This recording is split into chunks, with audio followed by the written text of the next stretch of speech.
મજામાં ને? આજે આપણે ધોરણ 1 વિષય ગણિત એમાં પાઠ 4 પાઠનું નામ છે બાદબાકી। તો વિદ્યાર્થી મિત્રો, આપણે આગળના લેક્ચરમાં શું શીખી ગયા? તો કે આપણે આગળના લેક્ચરમાં પાઠ્યપુસ્તક દ્વારા બાદબાકી કરતા શીખી ગયા। તો આજે આપણે લીઠામાં પૂરીશું।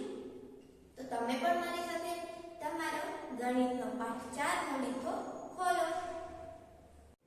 તો ચાલો વિદ્યાર્થી મિત્રો, હવે આપણે લીઠામાં આપણને અહીં સૌથી પહેલા પાઠનું નામ આપેલ છે પાઠ 4 બાદબાકી। વિદ્યાર્થી મિત્રો, તમારે અહીં તમારું પૂરું નામ લખવાનું થશે। અહીં ધોરણ 1। તો ચાલો હવે આપણે બાદબાકી કરતા લીઠામાં શીખીએ। તો ચાલો હવે આપણે ગણિતના લીઠામાં પેજ નંબર 3 ઉપર આપણને અહીં શું લખેલું છે? તો કે આપણને અહીં ચોરસમાં ક્લાસ વર્ક એવું લખેલું છે। એમાં આપણે નીચે સૂચના વાંચીએ।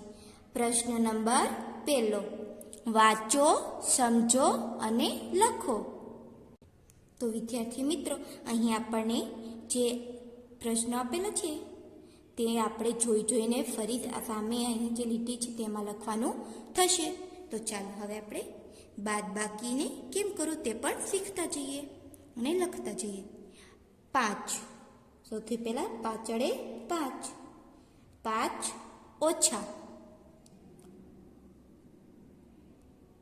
ઓછા 1 બરાબર 4। તો આપણે 5 રૂપિયા હોય તેમાંથી 1 રૂપિયો પડી જાય એટલે કે ખોવાઈ જાય તો તમારી પાસે કુલ કેટલા રૂપિયા વધે? તો કે 4 રૂપિયા। કેટલા વધે? તો કે 4। હવે 4 ઓછા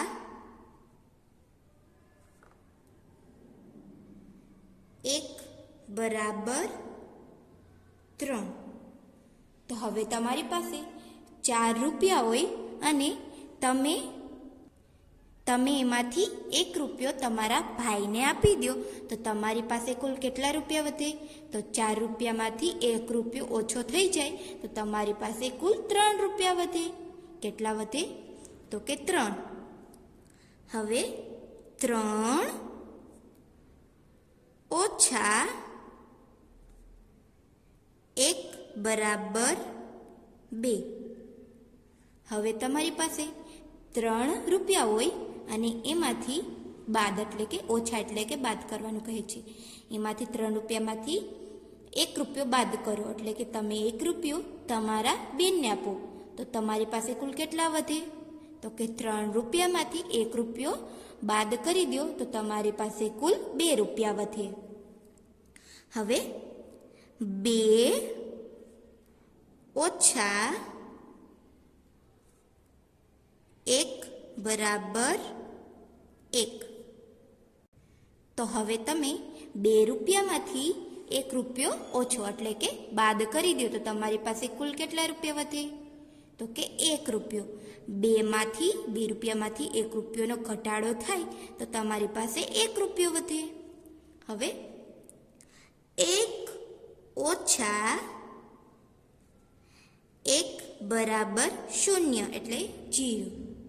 તો આપણી પાસે જ્યારે 1 રૂપિયો હોય અને એમાંથી 1 રૂપિયો ઘટાડી દો એટલે કે તમારી પાસે 1 રૂપિયો છે એને તમે વાપરી નાખો તો તમારી પાસે કેટલા રૂપિયા વધે? તો કે 0 એટલે કે 0, કાંઈ પણ ન વધે તમારી પાસે। 1 રૂપિયો અને તમે તેને વાપરી દો તો તમારી પાસે કાંઈ પણ ન વધે। તો ચાલો હવે આપણે નીચેની સૂચના વાંચીએ। પ્રશ્ન નંબર 2, બાદબાકી કરો। તો ચાલો હવે આપણને અહીં ચિત્ર આપેલું છે તેના દ્વારા આપણે બાદબાકી કરતા શીખીએ। તો સૌથી પહેલાં આપણને અહીં કેટલા બોલ દેખાય છે? 1 2 3 4 5। કેટલા બોલ દેખાય છે આપણને? તો કે 5। તો આપણે અહીં પાછળે 5 લખીશું। આપણે અહીં બોલની સંખ્યા લખેલ છે। હવે 5માંથી અહીં કેટલા બોલ બાદ કરે છે? કેટલા બોલ દેખાય છે આપણને? 2। 1 2. કેટલા બોલ સાઈડમાં દેખાય છે આપણને? તો કે 2. તો આપણે તેની સંખ્યા લખીશું 2. 5 બોલ છે, તેમાંથી 2 બોલ એટલે કે આ બંને બોલ બાદ કરતા તમારી પાસે કુલ કેટલા બોલ વધે? તો કે તમારી પાસે કુલ 1, 2 અને 3 કેટલા વધે? તો કે 3 બોલ વધે. હવે બીજું ચિત્ર, તમારી પાસે એક ટોપલીમાં કેટલા કેરી છે? 1, 2, 3, 4, 5, 6. કેટલી કેરી છે? તો કે 6.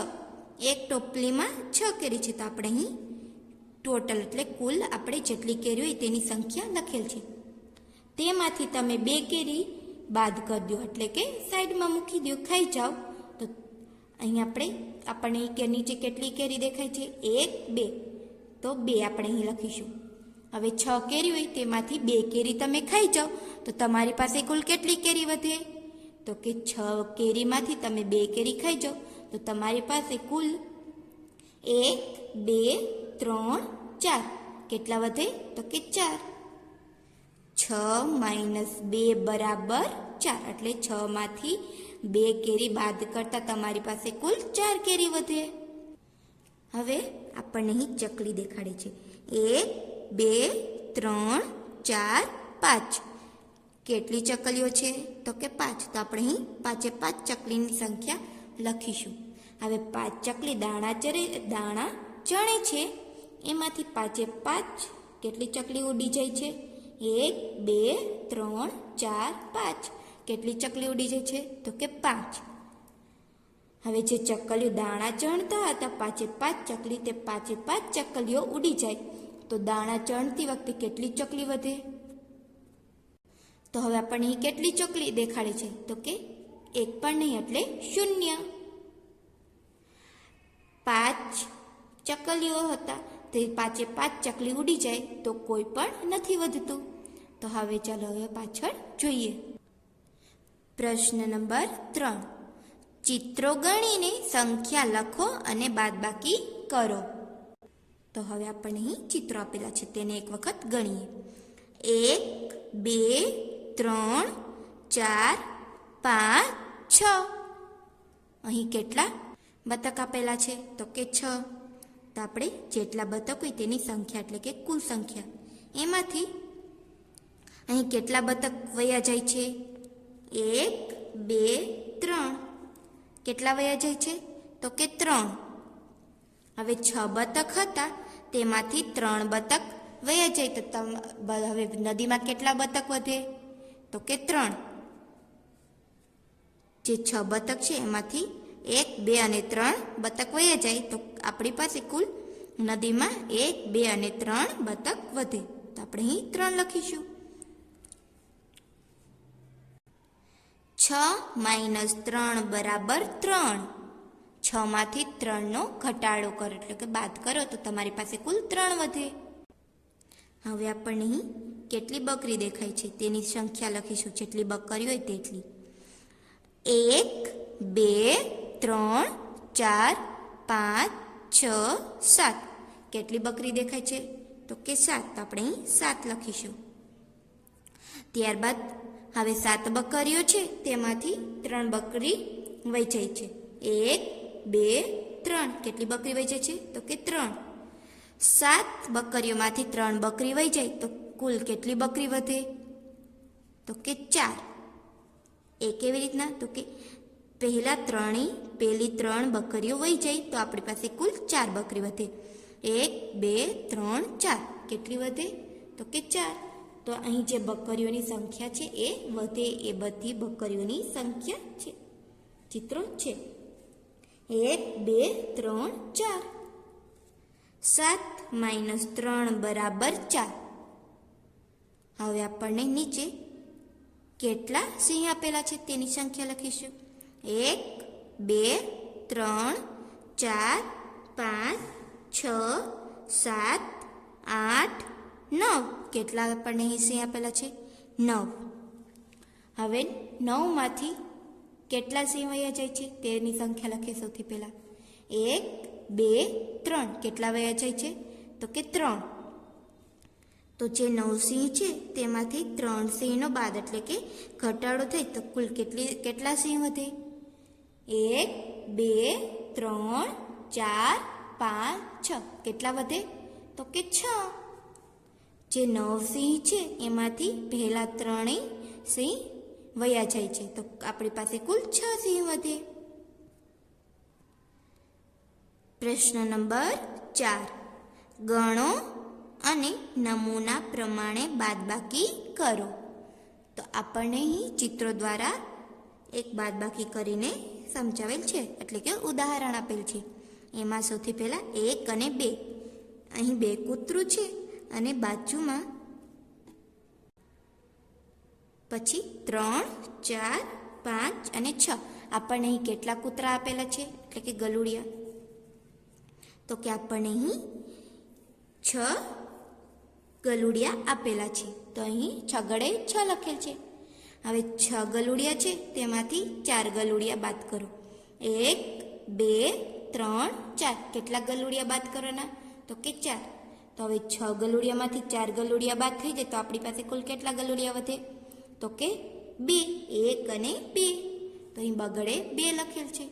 6 - 4 બરાબર 2. હવે 1 2 3 4 5 6 7 8. આપણને અહીં કેટલા અનાનસ આપેલા છે? તો કે 8. કુલ કેટલા છે? તો કે 8. એમાંથી આપણે કેટલા બાદ કરીશું? તો 3 વધે. 1 2 3. આપણે કેટલા બાદ કરીશું તો 3 વધશે?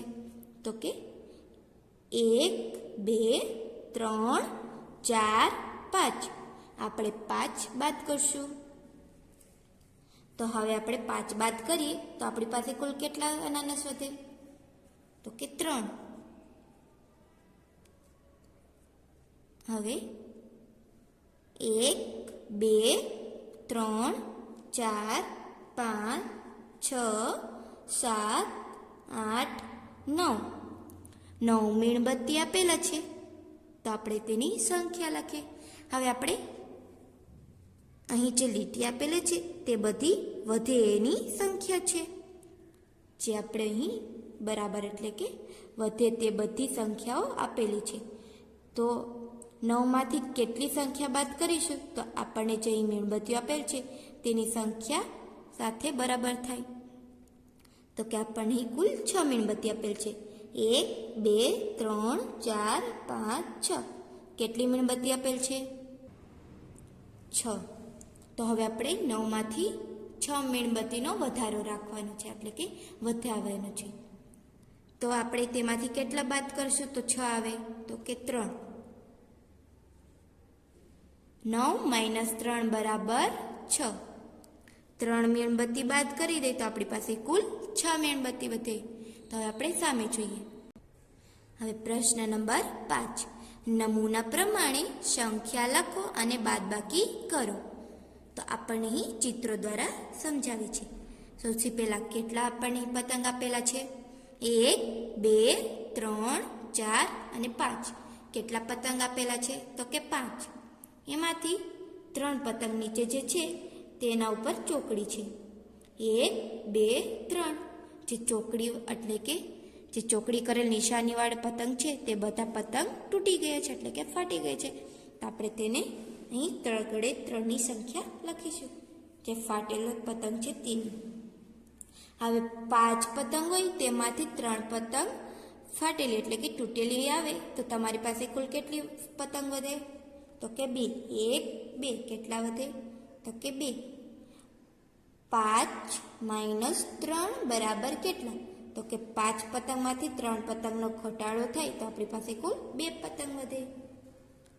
હવે નીચે આપણને જગ દ્વારા સમજાવેલ છે. 1 2 3 4. અહીં આપણને કેટલા જગ આપેલ છે? તો કે 4. હવે એમાંથી એક જગ એ તૂટેલું આવેલ છે. તો તમારી પાસે કુલ કેટલા જગ તૂટેલા આવેલા છે? તો કે 1. આપણને અહીં એક જગ ઉપર ચોકડી એટલે કે ખોટાની નિશાની આવેલ છે. તો તેમાંથી હવે એક જગ તૂટેલ છે તેને આપણે બાદ કરીશું 4માંથી. તો 4 જગ હોય તેમાંથી એક જગ તૂટેલ આવે તો તમારી પાસે કુલ કેટલા જગ વધે? તો કે 3. 4 જગમાંથી એક જગનો ઘટાડો એટલે કે આપણે આ એક જગને બાદ કરીએ તો આપણી પાસે કુલ 3 જગ વધે. કેટલા વધે? 3. હવે આપણે જે અહીં સંખ્યા લખેલ છે તે અહીં પણ લખીશું. 4 સૌથી પહેલાં આપણે ટોટલ એટલે કે આપણા જેટલા જગ છે તેની સંખ્યા લખીએ 4. હવે એમાંથી કેટલી સંખ્યા બાદ કરીશું? તો કે 1. 4 - 1 બરાબર કેટલા? તો 4 જગમાંથી એક જગનો ઘટાડો થાય તો આપણી પાસે કુલ 3 જગ વધી. કેટલા વધે? 3. હવે આપણને અહીં કેટલી કેરી આપેલ છે? 1 2 3 4 5 6. કેટલી આપેલ છે? 6. તો આપણે અહીં છગડે 6 લખીશું. હવે એમાંથી 2 કેરી ઉપર ખોટાની નિશાની છે. કેટલી કેરી ઉપર છે? તો કે 2. 1 2. તો આપણે અહીં 2 લખીશું. જે કેરી ઉપર ખોટા નિશાની છે આપણે તે કેરીને બાદ કરવાના છે એટલે. તો 6 કેરી હોય તેમાંથી 2 કેરીનો ઘટાડો થઈ જાય તો તમારી પાસે કુલ કેટલી કેરી વધે? તો કે આપણને અહીં 6 કેરી છે તેમાં 2 કેરીનો ઘટાડો એટલે આપણને જે અહીં 2 કેરી આપેલ છે તેનો ઘટાડો કરીએ તો આપણી પાસે કુલ કેટલી વધે? તો કે 4. 1 2 3 4. કેટલી વધે? તો કે 4. 6 - 2 બરાબર 4. તો હવે આપણે સૌથી પહેલાં કઈ સંખ્યા લખીશું? તો કે જે કુલ કેરીઓ આપેલ છે તે 6 પછી માઇનસ એટલે કે જે અહીં બાદબાકીની નિશાની છે તેને આપણે કરીશું. 6માંથી કેટલી કેરી બાદ કરવાના છીએ? તો કે 2. જે આપણે અહીં સંખ્યા આપેલ છે 6માંથી 2 કેરીનો ઘટાડો થઈ જાય તો તમારી પાસે કુલ કેટલી વધે? તો કે 4. તો ચાલો હવે આપણે નીચેની સૂચના વાંચીએ. પ્રશ્ન નંબર 6 બાદબાકી કરો. તો વિદ્યાર્થી મિત્રો અહીં આપણને બાદબાકી કરવા માટે દાખલા આપેલા છે. 2 - 0 બરાબર કેટલા? તો તમારી પાસે 2 કેરી હોય અને તે બંને કેરી તમારી પાસે રાખો, કોઈને ન આપો તો તમારી પાસે કુલ કેટલી વધે? તો કે 2 ના 2 જ રહે. હવે પ્રશ્ન નંબર 3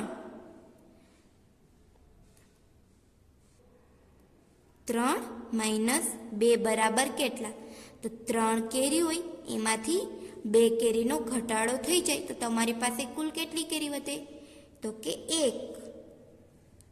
હવે 4 કેરી હોય એમાંથી 2 કેરીનો ઘટાડો કરો તો તમારી પાસે કુલ કેટલી કેરી વધે? તો કે 4માંથી 2 કેરીનો ઘટાડો થઈ જાય એટલે તમારી પાસે કુલ 2 કેરી વધે. 4 - 2 બરાબર 2. હવે 4 કેરી હોય એમાંથી તમે 1 કેરીનો ઘટાડો કરો. કેટલી કેરીનો ઘટાડો કરો? તો કે 1. તો આપણે 4 કેરીમાંથી 1 કેરીનો ઘટાડો કરીએ તો કુલ કેટલી કેરી વધે? તો કે 3. 4 - 1 બરાબર 3. હવે 5 કેરી હોય તમારી પાસે અને 5 કેરી તમે ખાઈ જાઓ તો તમારી પાસે કુલ કેટલી વધે? તો કે 5 કેરી હોય એમાંથી તો આપણે 5 કેરી ખાઈ જઈએ તો આપણી પાસે કંઈ પણ ન વધે. કંઈ ન હોય તો કંઈ પણ વસ્તુ ન હોય તો આપણે 0 હંમેશા લખવા. હવે 6 - 2 બરાબર કેટલા? તો તમારી પાસે કુલ 6 કેરી છે એમાંથી તમે 2 કેરી ખાઈ જાઓ તો તમારી પાસે કુલ કેટલી વધે? તો કે 6 કેરીમાંથી કુલ 2 કેરી ખાઈ જાય તો આપણી પાસે 4 કેરી વધે. કેટલી વધે? તો કે 4.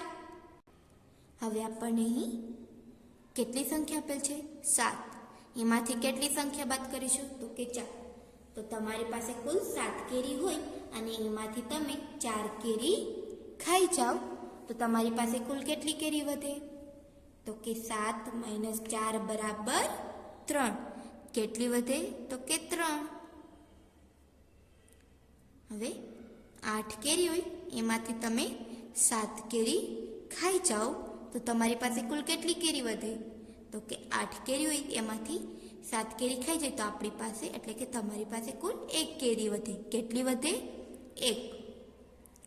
હવે આપણને અહીં કુલ કેટલી કેરી આપેલ છે? તો કે 9. એમાંથી કેટલી કેરી બાદ કરીશું? તો કે 6. 9 કેરીમાંથી 6 કેરીનો ઘટાડો એટલે કે બાદ કરી તો આપણી પાસે કુલ કેટલી કેરી વધે? તો કે 3. 9 - 6 બરાબર 3. હવે આપણને અહીં કેટલી કેરી આપેલ છે? તો કે 9. એમાંથી 1 કેરીનો ઘટાડો એટલે કે બાદ કરો તો તમારી પાસે કુલ કેટલી કેરી વધે? 9 એટલે કે 9 - 1 બરાબર 8. 9 કેરીમાંથી 1 કેરીનો ઘટાડો થઈ જાય તો તમારી પાસે કુલ 8 કેરી વધે. તો ચાલો હવે આપણે બાદબાકી કરતા શીખી ગયા. તો પાછળ જોઈએ. પ્રશ્ન નંબર 7. બાદબાકી કરી યોગ્ય જોડકા જોડો. તો વિદ્યાર્થી મિત્ર, અહીં આપણે બાદબાકી કરવાના થશે અને તેને જોડકા જોડીશું. તો ચાલો હવે આપણે બાદબાકી કરીએ. સૌથી પહેલાં આપણને અહીં ચિત્રો આપેલા છે તેને પહેલાં ગણીએ. 1 2 3 4 5. પછી 1 2 3 4. 1 2 3 1 2 3 4 5 6. જે અહીં સંખ્યા ચિત્રો આપેલા છે તે બધી જે સંખ્યાઓમાંથી વધે છે તેની સાથે આપણે જોડવાના થશે. તો સૌથી પહેલાં કેટલી આપણને અહીં ચિત્ર આપેલ છે? 1 2 3 4 5. કેટલા આપેલ છે? તો કે 5. હવે કઈ સંખ્યામાંથી કેટલી સંખ્યા બાદ કરીશું તો 5 વધે? તો કે આપણને અહીં બીજું જે સંખ્યા આપેલ છે 9 - 4 બરાબર કેટલા? તો કે 9 જે છે 9 તમારી પાસે બાકસ હોય એમાંથી તમે ચાર બાકસની લાકડીઓ બાદ કરો તો તમારી પાસે કુલ કેટલા વધે? તો કે 5. 9માંથી 4નો ઘટાડો એટલે કે ટોટલ વધે એની સંખ્યા 5. તો આપણે તેને જોડી દઈએ. હવે કેટલી સંખ્યા આપેલ છે? તો કે 4 ચિત્રની. હવે કઈ સંખ્યામાં કેટલો ઘટાડો કરીશું તો 4 વધે? તો કે આપણે જે 7 - 3 બરાબર કેટલા? તો કે જે 7 બાકસ છે એમાંથી 3 બાકસનો ઘટાડો કરો તો તમારી પાસે કુલ કેટલા વધે? તો કે 4. કેટલા વધે? 4. હવે 3. 6 - 3 બરાબર કેટલા? તો 6 બાકસ હોય એમાંથી 3નો ઘટાડો કરો તો તમારી પાસે કુલ કેટલા વધે? તો કે 3. 1 2 3. તો આપણે તેને જોડીએ. હવે 8માંથી 2નો ઘટાડો કરો એટલે કે 8 બાકસ છે એમાંથી 2નો ઘટાડો થઈ જાય તો તમારી પાસે કુલ કેટલા બાકસ વધે? તો કે 6. તો ચાલો હવે આપણે જોડકા બાદબાકી કરીને જોડકા જોડી દીધા. હવે આપણને અહીં પ્રશ્ન નંબર 8. બાદબાકી કરો.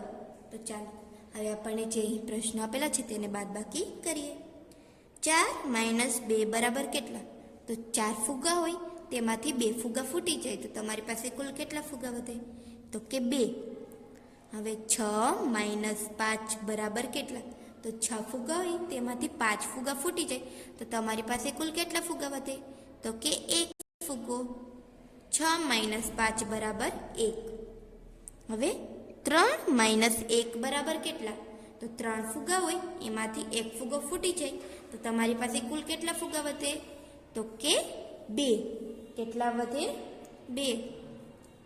હવે 4 - 3 બરાબર કેટલા? તો તમારી પાસે કુલ 4 ફુગ્ગા છે એમાંથી તમે 3 ફુગ્ગા બીજાને આપી દો છો તો તમારી પાસે કુલ કેટલા ફુગ્ગા વધે? તો કે 1. 4 - 3 બરાબર 1. હવે 5 - 2 બરાબર કેટલા? તો તમારી પાસે કુલ 5 ફુગ્ગા છે એમાંથી તમે 2 ફુગ્ગા તમારા ભાઈને આપી દો છો તો તમારી પાસે કુલ કેટલા ફુગ્ગા વધે? તો કે 5માંથી 2નો ઘટાડો થઈ જાય તો તમારી પાસે કુલ 3 ફુગ્ગા વધે. હવે 9 - 3 બરાબર કેટલા? તો તમારી પાસે કુલ 9 ફુગ્ગા છે એમાંથી તમે 3 ફુગ્ગા એ તમારા બેનને આપી દો છો તો તમારી પાસે કુલ કેટલા ફુગ્ગા વધે? તો કે 6.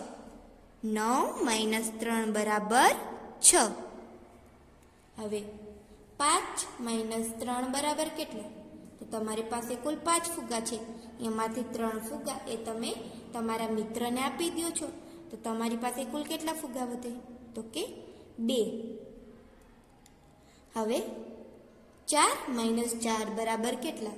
તો તમારી પાસે જે 4 ફુગ્ગા છે એ 4 ફુગ્ગા તમારા ફૂટી જાય છે, તો તમારી પાસે કુલ કેટલા ફુગ્ગા વધે? તો કે 1 પણ નહીં. તો આપણે શું લખીશું? તો કે અહીં આપણે 0. કાંઈ વસ્તુ ન હોય તો આપણે શું લખીશું? તો કે 0.